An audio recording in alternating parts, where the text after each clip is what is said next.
So Modi strike ರೇಟ್ಗೆ ಎದುರಾಳಿಗಳು ಉಡಿಸಾಗಿ ಹೋಗಿದ್ದಾರೆ. 115 ಕ್ಷೇತ್ರ cover ಅನ್ನ ನರೇಂದ್ರ ಮೋದಿ ಅವರು ಮಾಡಿದ್ದು ರ್ಯಾಲಿಯಲ್ಲಿ. 14 ರ್ಯಾಲಿ, ಒಂದು ರೋಡ್ ಶೋ ಅನ್ನ ಮೋದಿ ಅವರು ನಡೆಸಿದ್ರು. ಬಹುತೇಕವಾಗಿ 80 ಕ್ಷೇತ್ರಗಳಲ್ಲಿ ಬಿಜೆಪಿ ಮುನ್ನಡೆಯನ್ನ ಕಾಯ್ಕೊಳ್ತಾ ಇದೆ. 115ರಲ್ಲಿ ರ್ಯಾಲಿ ಮಾಡಿದ್ರು, ಸ್ಪರ್ಧೆ ಮಾಡಿದ್ದು 101 ಸೀಟ್ಗಳಲ್ಲಿ. ಜೆಡಿಯುನು ಅಷ್ಟೇ, ಬಿಜೆಪಿನೂ ಅಷ್ಟೇ, ಇಬ್ರು 101 ಅಂದ್ರೆ 100 ಇರಬಾರ್ದು ಅಂತ ಹೇಳಿ, 0 ಆಗ್ಬಿಟ್ರೆ ಅದು ಎಂಡ್ ಅಂತ ಹೇಳಿ 1 ಇರಬೇಕು ಅಂತ ಹೇಳಿ. ಎಲ್ಲಾದ್ರೂ ಹೋದಾಗ ಮೂಯಿ ಕೊಡೋದಿರುತ್ತೆಲ್ಲ, 101, 501, 201 ಈ ತರ, ಆ ತರ ಕೊಡೋದ್ರಲ್ಲಿ ಈಗ 101 ಕ್ಷೇತ್ರಗಳಲ್ಲಿ ಇಬ್ರು ಸ್ಪರ್ಧೆ ಮಾಡಿದ್ರು.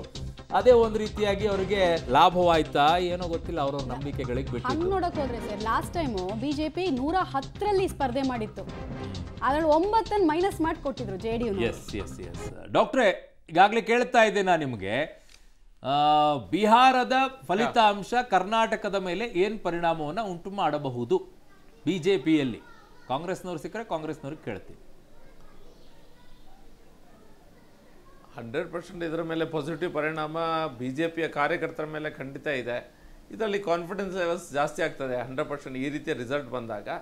ಮತ್ತು ಡೈರೆಕ್ಟಾಗಿ ಇದು ಅಡ್ಮಿನಿಸ್ಟ್ರೇಷನ್ನು, ಪಾಸಿಟಿವ್ ಕ್ಯಾಂಪೇನಿಂಗು ಮತ್ತು ಸೆಕ್ಯೂರಿಟಿ. ಅಲ್ಲೇನು ಹಿಂದೆ ಜಂಗಲ್ ರಾಜ್ ಇತ್ತು, ಆ ಬಿಹಾರಲ್ಲಿ ಇದ್ದಂಥ 1990 ಟೈಮಿಂದ 2005ವರೆಗೆ ಏನು ಜಂಗಲ್ ರಾಜ್ ಇತ್ತು, ಅಲ್ಲಿಯ ಒಂದು ನೆನಪು ಜನರು ಇನ್ನೂ ಸಹ ಬಿಡಲಿಲ್ಲ.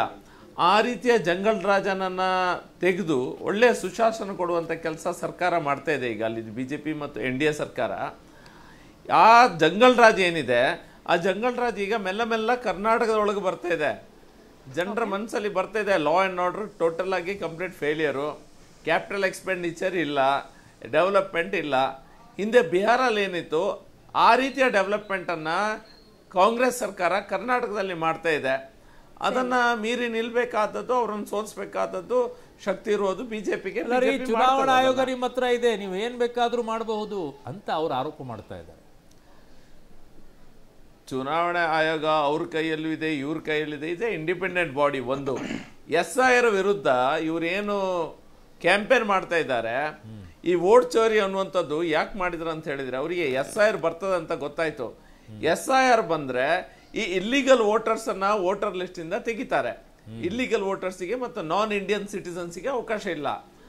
ಅವರೆಲ್ಲ ಹೋದ್ರೆ ಈ ಬಾಂಗ್ಲಾದೇಶಿ ನುಸುಳುಕೋರು ಮತ್ತು ಎಲ್ಲಾ ಕಡೆಗಳಲ್ಲಿ ಹಾಗೆ ಇರಿ ಒಂದು ನಿಮಿಷ ಬರ್ತೀನಿ. 195ರವರೆಗೂ ಕೂಡ ಈಗ ತಲುಪ್ತಾ ಇದ್ದಾರೆ. ಅಂದ್ರೆ ದ್ವಿಶತಕ ಬಾರಿಸುವಂತ ದಾಪುಗಾಲ ಆಗ್ತಾ ಇದ್ದಾರೆ. ಒಂದು ಎಕ್ಸಿಟ್ ಪೋಲ್ ಅಲ್ಲಿ ಹೇಳ್ತಾ ಇದ್ದಿದ್ದು 205ರವರೆಗೂ ಕೂಡ ರೀಚ್ ಆಗಬಹುದು ಅಂತ ಹೇಳ್ತಾ ಇದ್ದು. ಒಂದು ಎಕ್ಸಿಟ್ ಪೋಲ್ ನನ್ನ ನೆನಪಿದೆ 205 ರೀಚ್ ಆಗಬಹುದು ಅಂತ ಹೇಳಿ. ಹಾಗಾಗಿ ಸೆಂಚುರಿ ಹೊಡಿತಾರ ಅಥವಾ 90 ನರ್ವಸ್ ಅಲ್ಲಿ 190 ನರ್ವಸ್ಗೆ ಏನಾದ್ರು ಆಗಿ ಕೂತ್ಕೊಳ್ತಾರ ಗೊತ್ತಿಲ್ಲ. ಬಟ್ 195 ಅಂತೂ ಬಂದು ಕೂತಿದ್ದಾರೆ. ಈಗ NDA ಮುನ್ನಡೆಯನ್ನ ಸಾಧಿಸ್ತಾ ಇದೆ 80-85. ನೋಡಿ ಅಲ್ಲಿ ಸಂಪೂರ್ಣವಾಗಿ ಕಾಂಗ್ರೆಸ್ ನೆಲಕ್ಕಚ್ಚಿ ಹೋಗಿದೆ, ಡಬಲ್ ಡಿಜಿಟ್ಗೂ ಹೋಗಿಲ್ಲ. ಕೇವಲ 6 ಕ್ಷೇತ್ರಗಳಲ್ಲಿ ಅಷ್ಟೇ ಕಾಂಗ್ರೆಸ್ ಮುನ್ನಡೆಯನ್ನ ಸಾಧಿಸ್ತಾ ಇದೆ. ಸಂಪೂರ್ಣವಾಗಿ ಕಾಂಗ್ರೆಸ್ ನೆಲಕ್ಕಚ್ಚಿದೆ. ಎಸ್ ಭರತ್ ಶೆಟ್ರೆ, ಈಗ ಬಿಹಾರದಲ್ಲಿ ಅಂತ ದೊಡ್ಡ ಪಾಪ್ಯುಲರ್ ಫೇಸಸ್ ಇಲ್ಲ, ಆದ್ರೂ ಬಿಜೆಪಿದು ಒಳ್ಳೆ ಸಾಧನೆ. ಬಟ್ ನಮ್ಮ ಕರ್ನಾಟಕದ ಬಿಜೆಪಿಯಲ್ಲಿ ಪಾಪ್ಯುಲರ್ ಫೇಸಸ್ ಇದ್ದಾರೆ, ಆದ್ರೂ ಕಳಪೆ ಸಾಧನೆ. ನೀವಾಗಲೇ ಬಿಹಾರದ ಅಡ್ಮಿನಿಸ್ಟ್ರೇಷನ್ ಅನ್ನ ಇಲ್ಲಿ ಕನೆಕ್ಟ್ ಮಾಡಿದ್ರಿ. ಹೀಗಾಗಿ ನಾನು ಬಿಹಾರದ ಬಿಜೆಪಿ ಮತ್ತು ಕರ್ನಾಟಕದ ಬಿಜೆಪಿಯನ್ನು ಕನೆಕ್ಟ್ ಮಾಡಿ ಕೇಳ್ತಾ ಇದ್ದೀನಿ ಪ್ರಶ್ನೆನ. Why is it so? ನೋಡಿ, ಈಗ ಇಲ್ಲಿರುವ ಅಡ್ಮಿನಿಸ್ಟ್ರೇಷನ್ ಏನಿದೆ ಅದರ ಮೇಲೆ ಜನ ರಿಯಾಕ್ಟ್ ಮಾಡ್ತಾರೆ. ಸರ್ಕಾರ ನಮ್ಗೆ ಯಾವ ರೀತಿಯ ಸವಲತ್ತುಗಳನ್ನು, ಯಾವ ರೀತಿಯ ಸೆಕ್ಯೂರಿಟಿಯನ್ನು, ಯಾವ ರೀತಿಯ ಒಂದು ಫೀಲ್ ಗುಡ್ಡನ್ನು ಕೊಡ್ತದೆ ಅನ್ನುವಂಥದ್ದನ್ನು ಜನ ನೋಡ್ತಾ ಇರ್ತಾರೆ.